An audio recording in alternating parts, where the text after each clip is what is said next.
네, 우리가 어떤 일들에 대해서 눈으로 직접 확인하는 것과 그렇다더라 이렇게 귀로 듣는 것은 너무나 다르죠. 그래서 교육학계에서는 많은 아이들에게 체험 활동을 체험 학습을 강조합니다. 왜 그렇습니까?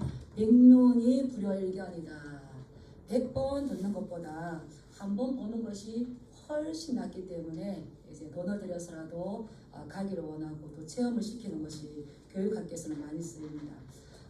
그래서 그 한 번 보는 것이 그렇게 듣는 것보다 나은데 오늘 우리는 이 욥기 말씀을 통하여서 정말 욥이 하나님을 만나기 전의 모습과 또 하나님을 직접 눈으로 봤을 때에 그의 모습이 어떻게 변하는지를 본다면 우리의 신앙에 큰 교훈이 될 줄 믿습니다.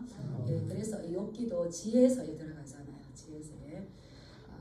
그런데 우리도 이제 욥기를 읽었지만 욥기가 참 재밌고 이해가 가고 읽기가 쉬울까요? 너무 이 42장이 언제 지나가나 어려울까요?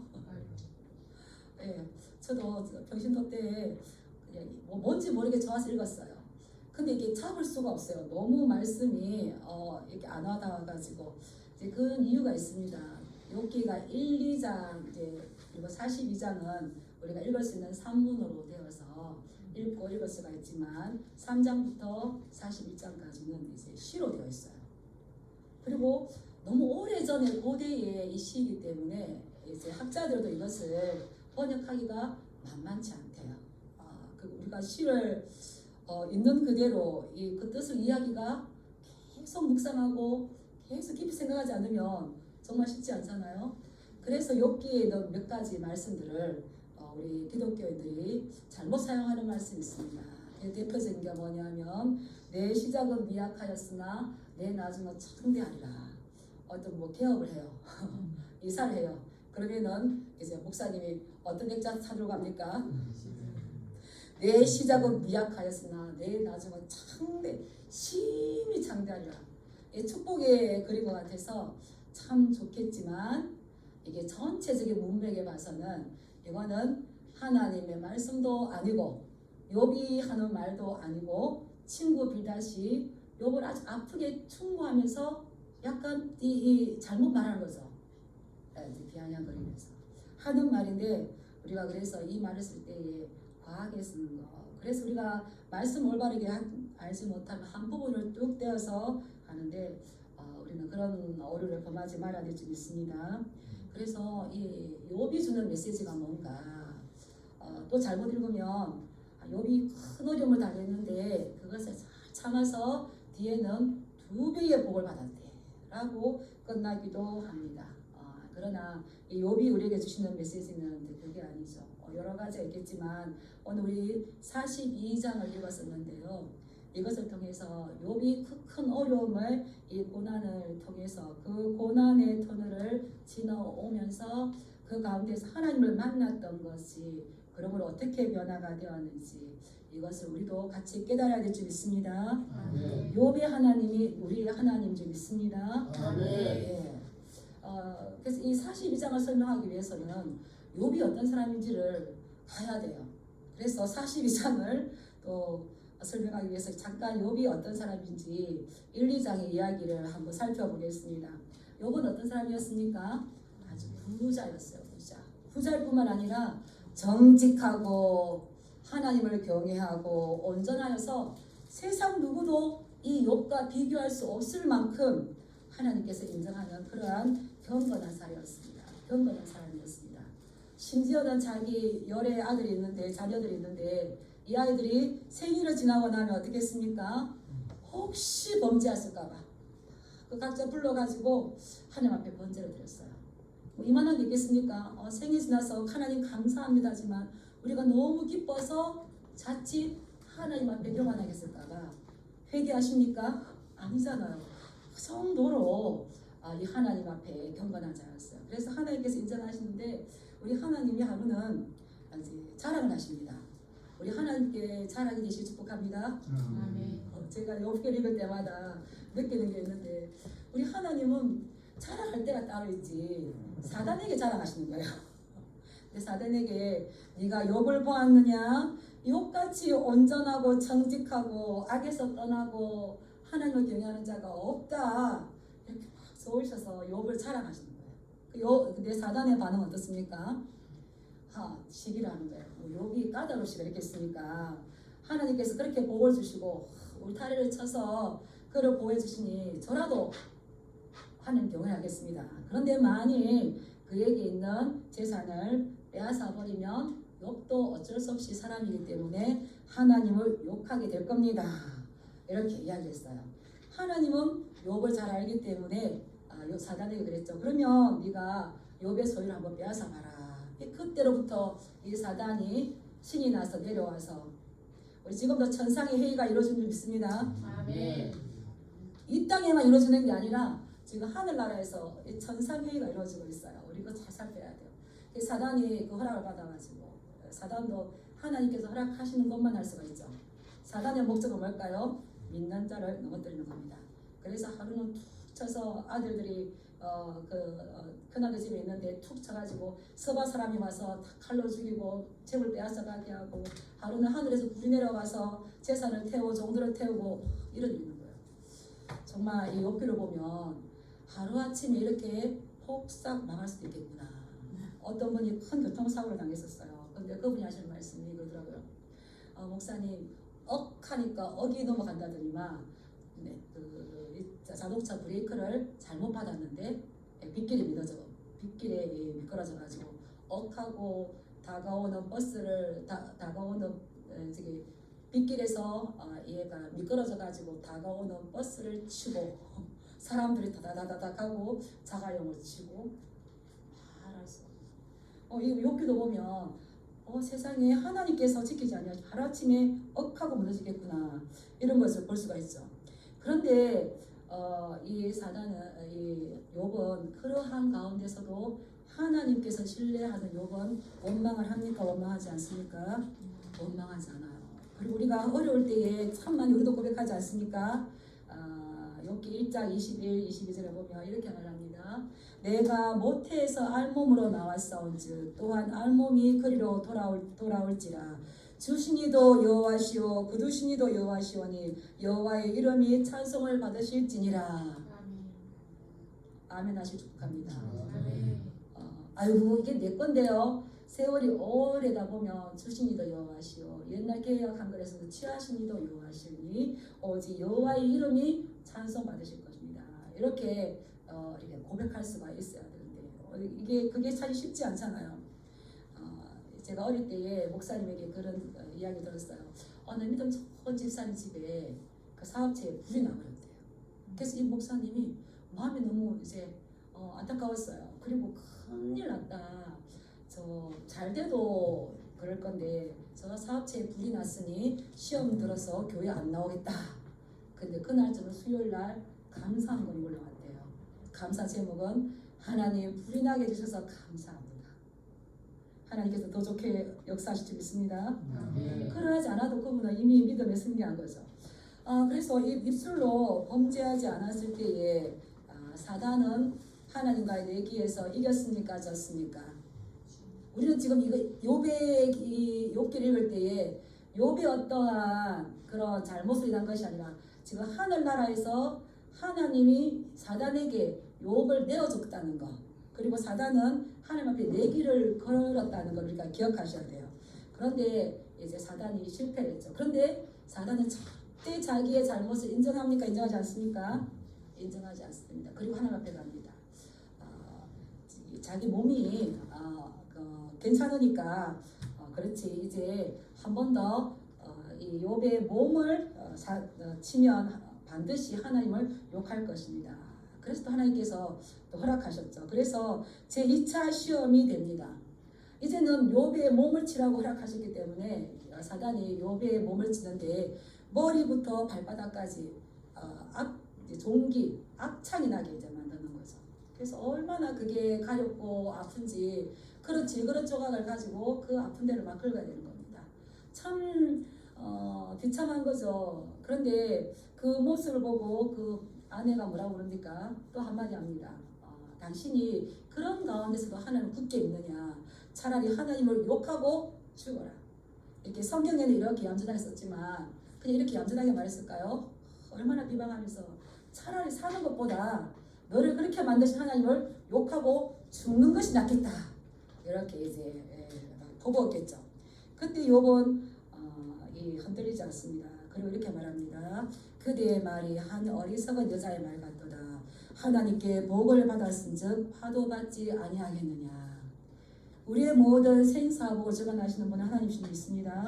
네, 그래서 이 1절 첫 번째 시험에서도 그 성경은 뭐라고 기록하냐면 욥이 이 모든 일에 범죄하지 아니하고 하나님을 향하여 원망하지 아니하였더라.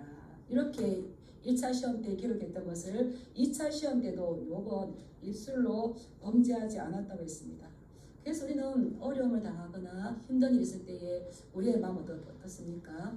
조급해지고 성급해지고 불안해질 수 있는데 욥은 그때마다 하나님을 인정하면서 그 마음을 잠잠하게 기다린 것처럼 우리도 불안하고 초조할 때마다 성급한 것이 아니라 차마 잠잠히 기다리시기 바랍니다. 아멘. 따라서 이 또한 지나가리. 이 또한 지나가리. 그게 다가 아니더라고요. 우리 뭐 저보다 우리 어르신들은 얼마나 더 오랜 세월 살았겠습니까? 그런데 그때 다 날아갔습니까? 사라졌습니까? 사라졌어요. 살아냈잖아요. 그럴 때마다 우리도 이제 마음 이렇게 하나님 앞에 그래 이렇게 좋을 때도 있었지만 어려울 때도 있는데 이것이 다가 아니라 이거는 과정일 뿐이고 이 또한 지나갈 건데 그 과정 가운데에서 하나님의 일하심을 바라보며 하나님을 기대하며 또 우리가 더 기도하는 자세를 갖겠죠. 근데 문제는 이제 사단이 다 실패했습니다. 그런데 이걸로 끝난 게 아니고 이제 그 욥이 고난 가운데 있을 때에 누가 찾아옵니까? 욥을 위로한답시고 3명의 친구가 따라 찾아옵니다.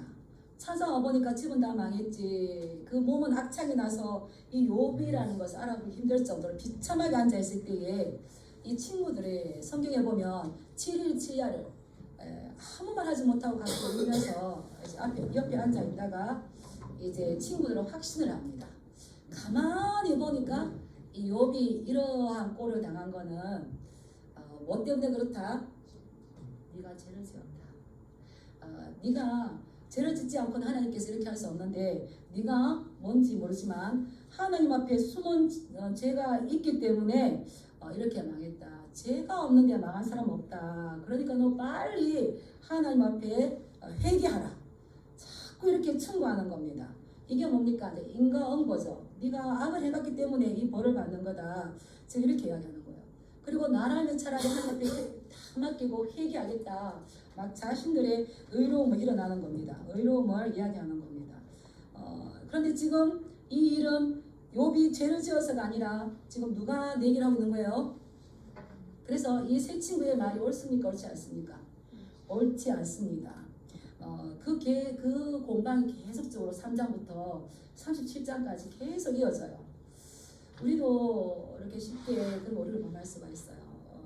이 욥기 6장 25절에 보면 옳은 말이 어찌 그리 고통스러운고. 김창국 씨가 그러잖아요.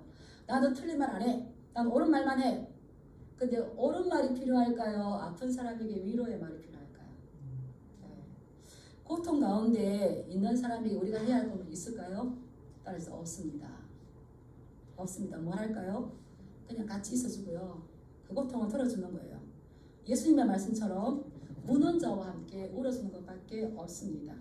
근데 우리가 그때에 우리의 잘못된 판단과 생각들이 얼마나 많이 일어나서 정지하기 쉽죠.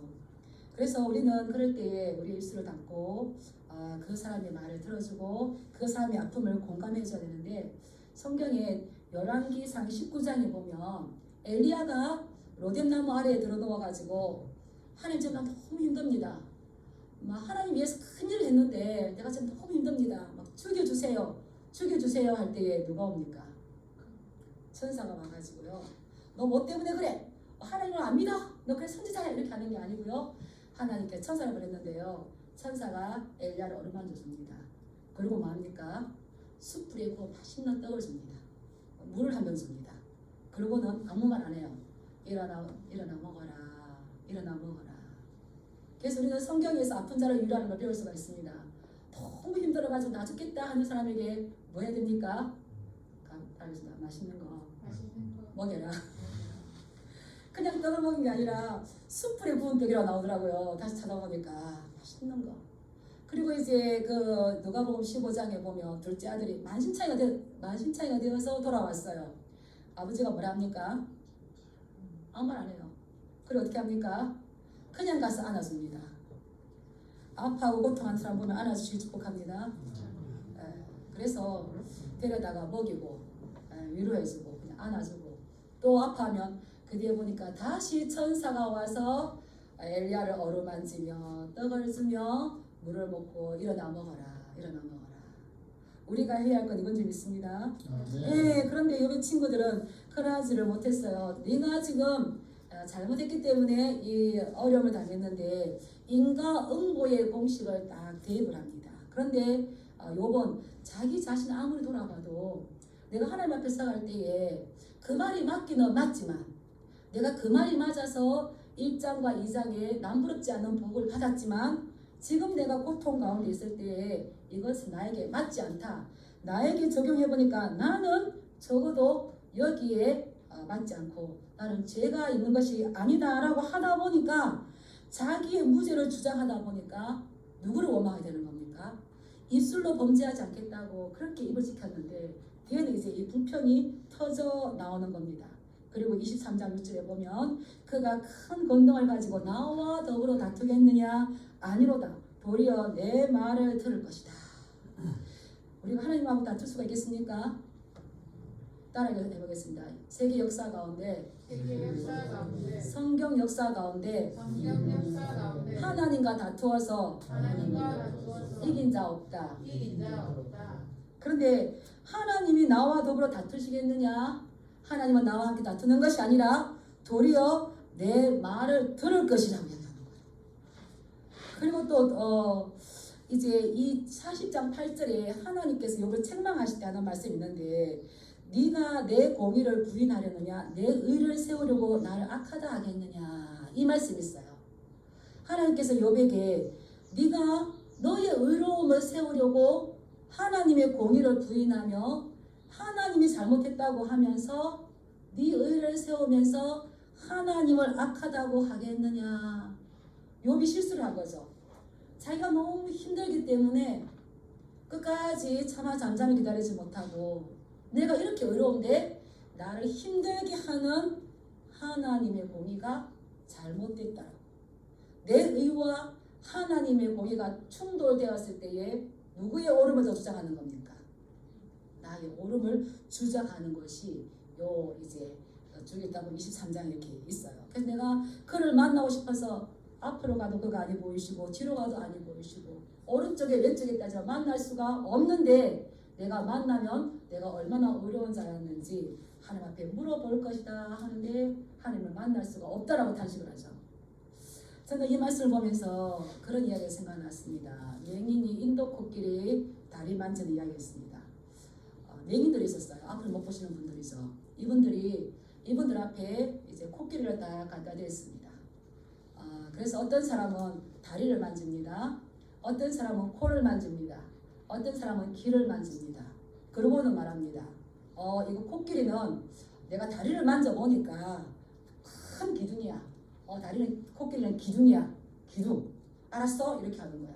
그리고 또 이제 앞을 못 보시는 분은 아니야. 내가 코끼리 만졌는데 귀를 만졌죠. 이거 보니까 아주 넓어. 펼쳐져. 그래서 코끼리는 부채야. 부채. 이렇게 얘기하는 겁니다. 그리고 또 코를 만진 사람은 코끼리는 밧줄이야. 이렇게 이야기하는 거예요. 그러면서 서로 내가 만진 코끼리가 옳다라고 서로 싸우는 겁니다. 이것이 맞습니까? 틀립니까? 틀리지는 않았지만 맞는 건 아닙니다. 그들은 코끼리를 전체를 본 것이 아니라 자기가 만진 일부분만 보고 그것을 내가 옳다라고 지금 싸우는 거죠. 이것처럼 욥도 욥의 세 친구들도 옳은 말인 것 같지만 하나님을 어디에 넣습니까? 나의 틀에 나의 생각 속에 넣어버리는 거죠. 우리도 그렇게 할 때가 있지 않습니까? 내가 생각하는 하나님을 이렇게 해주셔야 되는데 그 틀을 이제 넘어섰을 때에는 하나님이 도무지 이해가 되지 않는다고 하나님을 내 생각 속에 단정 짓고 어떤 면에서는 그것을 확정해버릴 때가 있습니다. 한번 따라해 보겠습니다. 내가 만진 코끼리가 다가 아니다. 내가 아는 하나님이 다가 아니다. 네, 이렇게 서로 공방할 때에 드디어 하나님께서 욥에게 나타나셨어요. 우리 38장 한번 볼까요? 38장 넘어가겠습니다. 그렇게 서로 막 공방하고 있을 때에 하나님께서 폭풍 가운데 욥에게 나타나셨는데요. 우리 2절 3절 38장 2절 3절 한번 읽어보겠습니다. 시작. 무지한 말로 생각을 어둡게 하는 자가 누구냐? 너는 대장부처럼 허리를 묶고 내가 내게 묻는 것을 대답할지니라. 아멘. 그들의 논쟁을 지켜보신 하나님께서 이렇게 욥에게 나타나시고는 이제 계속적으로 묻는 거예요. 욥이 내가 하나님을 만나면 내가 물어볼 것이다 이렇게 했었는데 이 하나님은 욥에게 나타나셔서 욥에게 먼저 질문하죠. 무지한 말로 생각을 어둡게 하는 자가 누구냐? 하나님께서 책망하시는 말씀입니다. 하나님에 대한 정확한 말. 하나님께 우리가 하나님께 기도하는 거겠지만 우리가 하나님에 대해 말하는 게 옳을까요? 안 옳을까요? 네. 저 지나가는 개미가 인간을 대해서 논해요. 이게 올바르게 볼 수가 있겠습니까? 그래서 욥이 네가 말하는 거 무지한 말로 너희들은 생각을 어둡게 하는데 너는 대장부처럼 허리를 묶고 내가 하는 말에 네가 그렇게 잘한다면 내가 하는 말에 한번 대답해봐라 라면서 38절에서 41절까지 38장에서 41절까지 계속 질문을 내십니다. 우리 읽어보셨으니까 조금 감은 오실 겁니다. 어떻게 보시냐면 내가 땅에 기초를 놓을 때에 너는 어디 있었느냐? 내가 땅에 기초를 놓았을 때에 네가 나를 도와줬느냐? 네가 어디 있었느냐? 누가 땅에 도량법을 정하였고 네가 바다의 샘에 들어가 봤냐? 네가 땅의 넓이를 측량해 봤느냐? 네가 홍수를 위하여 물길을 터주었느냐? 얼음을 위해서 얼음은 누구의 태에서 나왔느냐? 구름의 수를 세어 보았느냐? 저도 이제 욥처럼 하나님 앞에 항의를 막 하는데요. 38장부터 쭉 읽다가 39장에 갔었어요. 네가 산염소가 새끼치는 때를 아느냐? 암사슴이 새끼 낳는 것을 내가 본 적 있느냐? 이 말씀을 제가 읽을 때에 앞에 바다, 홍수, 얼음할 때는 모르겠고 네가 산염소, 또 암사슴이 새끼치는 때에 새끼 낳는데 지금은 우리가 이제 가축을 키우니까 알죠. 아느냐라고 물을 때에 제가 너무 깜짝 놀랐어요. 왜 그렇습니까? 말씀을 읽다 보니까 우리는 하나님에 대해서 아는 것이 너무 없어요. 그분이 얼마나 위대하시며 창조주 하나님 얼마나 위대하시며 근데 좀 말씀을 알고 나니까 통영 앞바다 이렇게 갈 때에 이 바다의 경계를 정하시고 바다에 문을 두어서 여기까지만 오라 하신 네가 누군지 아느냐 제 자문하는 거야. 우리가 그런 걸 보면 하나님의 정말 그 위대하심과 창조주 하나님을 만날 때에 우리 인간이 이렇게 크고 작은 거 옳다 안 옳다 싸울 수가 있을까요? 할 수가 없는 겁니다. 그래서 하나님 계속적으로 욥에게 창조 세계에 대해서 질문을 하시는데요. 그 질문이 90가지 된대요. 네가 보았느냐? 네가 아느냐? 네가 깨달았느냐? 물을 때에 하나님이 창조하실 때 욥이 옆에 있었을까요? 봤을까요? 한마디도 못합니다. 욥은 욥기 9장 16절에서 뭐라고 했냐면 가령 내가 그를 부름으로 그가 내게 대답하셨을지라도 내 음성을 들으셨다고는 내가 믿지 아니하리라. 결국은 정직하고 하나님을 경외하고 온전한 자여도 그 신앙의 중심이 힘드니까 누구 중심인 겁니까? 자기 중심. 그렇게 했다 할지라도 내게 대답하셨다 할지라도 내 음성을 들으셨다고는 내가 믿지 아니하리라. 스스로 하나님을 판단하는데 스스로 자기 생각의 틀 속에 하나님을 넣어버리고 불평불만이 나오는데 하나님께서는 지금 욥에게 그것을 가르쳐 주기를 원하셔서 계속적으로 질문을 하시는 거예요. 그래서 우리 인간에게는 생사고 주장하신 하나님, 처음과 나중이 되시고 알파와 오메가가 되신 그 주님이 주님만이 할 수 있는 신비로운 영역이 있다는 겁니다. 거기에 대해서 우리 인간이 뭘 해야 될까요? 그냥 주님의 주권을 인정하고 그냥 기다리는 거예요. 그것이 왜 이런 일이 있는지 감추어진 것을 드러내려고 하려다가는 오히려 더 오류를 범하는 거죠. 저는 어릴 때도 그런 이야기 들었습니다. 하나님의 보좌를 움직여라. 하나님의 보좌를 흔들어라. 우리가 하나님의 보좌를 흔든다고 하나님의 보좌가 흔들어질까요? 우리 한국교회가 기도를 잘못 가르친 거죠. 하나님은 결코 변함이 없으시기 때문에 우리가 흔든다고 약해서 흔들리실 분 아니신 줄 믿습니다. 말씀 이루어 가시는 거예요. 그래서 확 처리하면서 흔드는 게 중요한 게 아니라 중요하죠. 그렇지만 그 흔든 가운데에 내 자신이 흔들려서 내 자신이 바른 진립이 되어야 되는 거죠. 뭡니까? 따라하겠습니다. 하나님은 창조주이시고 나는 그분의 피조물이다. 이것만 인정하면 그냥 평안해요. 근데 창조주 하나님, 위대하신 하나님 인정하지 않고 왜 하나님이 이렇게 안 들어주시고 왜 하나님 이런 일을 나에게 주셨냐? 그렇게 하면 이 평안함을 얻을 수가 없어요. 그래서 하나님께서 더 크게 오셔서 말씀하시면서 네가 이런 일을 보았느냐? 그것을 깨달았느냐? 알았느냐 할 때에 이 요건 하나도 대답을 할 수가 없어요. 우리 40장 4절 말씀을 한번 가보겠습니다. 40절 4절 보겠습니다. 시작. 보소서 나는 비천하오니 무엇이라 주께 대답하리이까 손으로 내 입만 가릴 뿐입니다. 이렇게 나왔죠. 가릴 뿐이로소이다. 5절 읽겠습니다. 내가 한번 말하였은즉 다시는 더 대답하지 아니하겠나이다. 트집 잡는 자가 전능 자와 다투겠느냐? 하나님을 탓하는 너는 대답해라. 내가 이렇게 어려운데, 내가 이렇게 하나님 앞에 충성했는데 왜 이런 일이 있습니까? 트집 잡고 떼쓰는 자 너는 대답해라 라고 하나님께서 말씀하셨을 때에 요번 이제 할 말이 없는 거예요. 보소서 나는 비천하오니 무엇이라 주께 대답하리까? 손으로 내 입을 가릴 뿐이로소이다. 내가 지금까지 말하였지만 다시는 하나님 앞에 내가 알지 못하는 일 함부로 말하지 않고 내가 차라리 입을 닫겠습니다. 이것을 지금 이야기하는 거예요. 그래도 계속 하나님의 질문은 이어지는 거죠.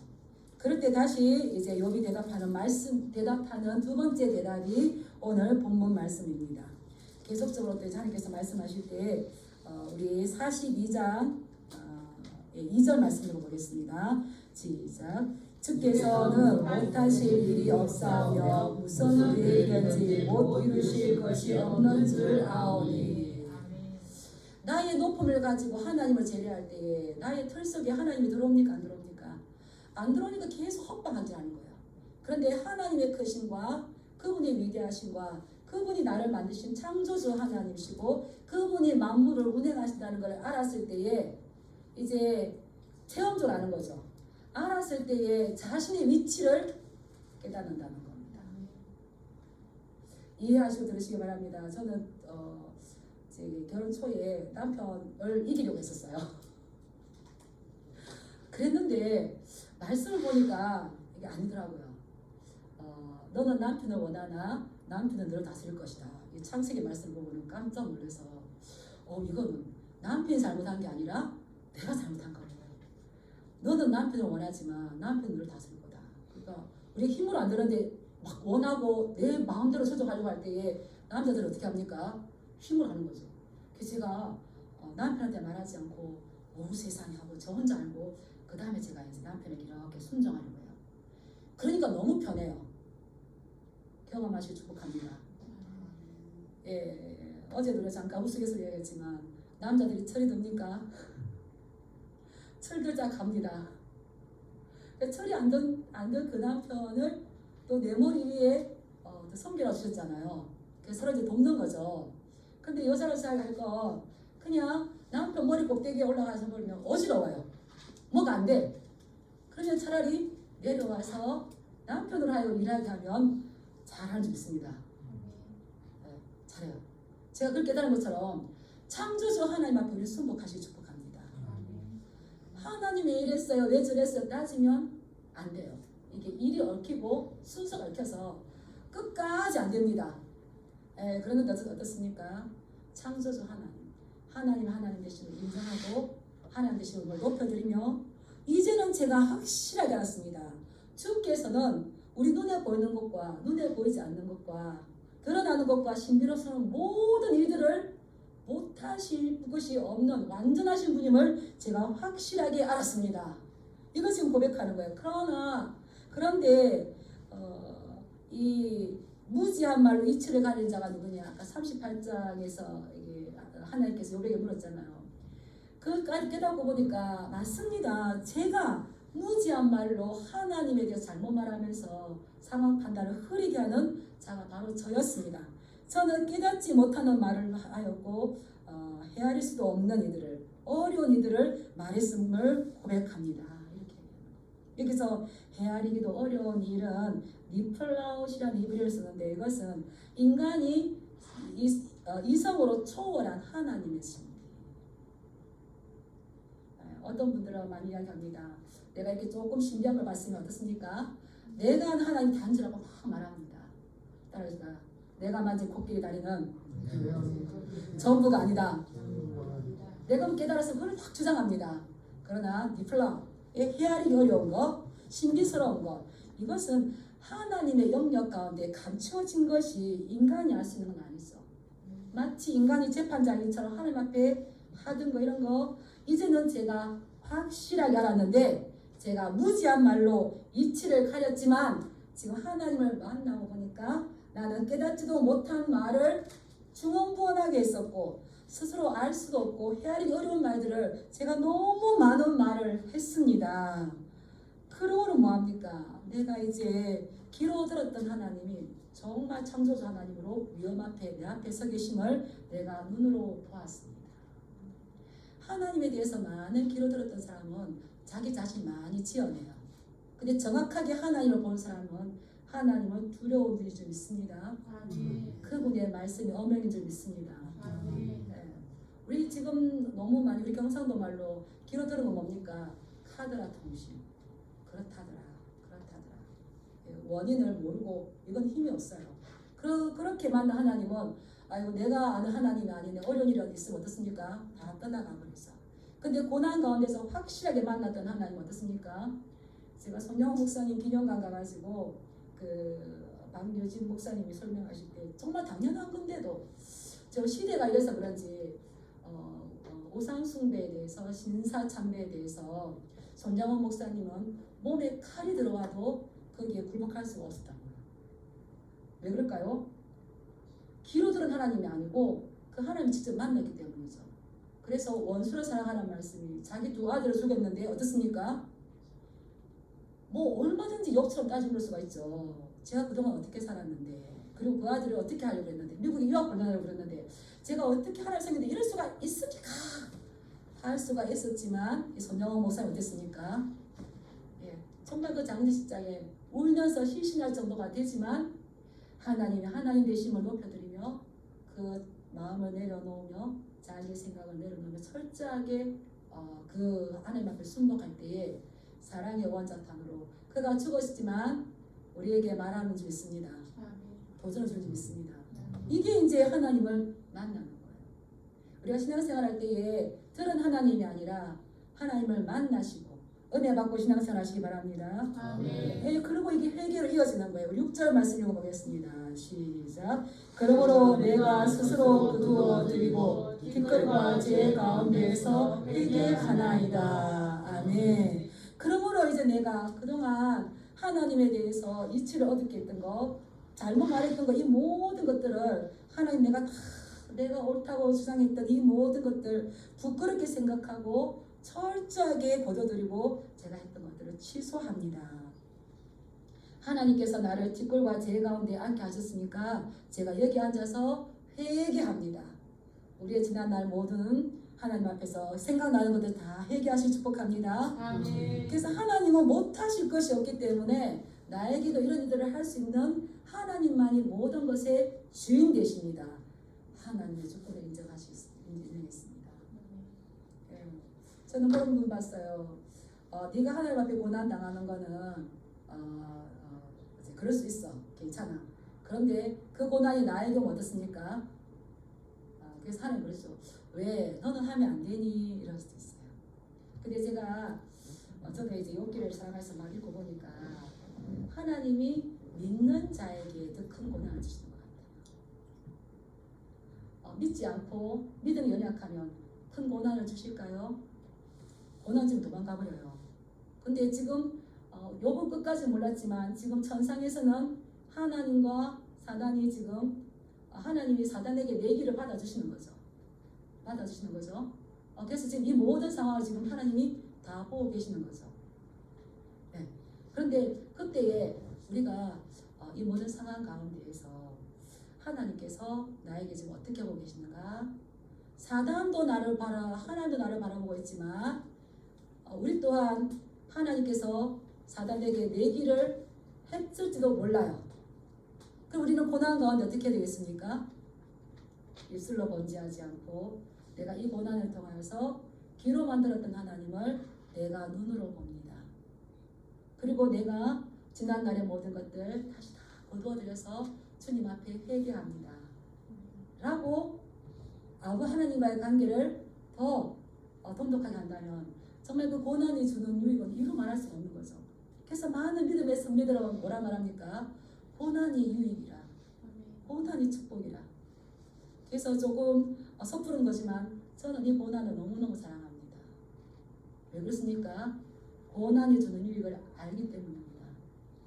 고난이 없이 우리가 하나님의 은혜를 받는 것은 기로 만들었고 어떤 면에서는 훅 날아가기 쉬운 것이죠.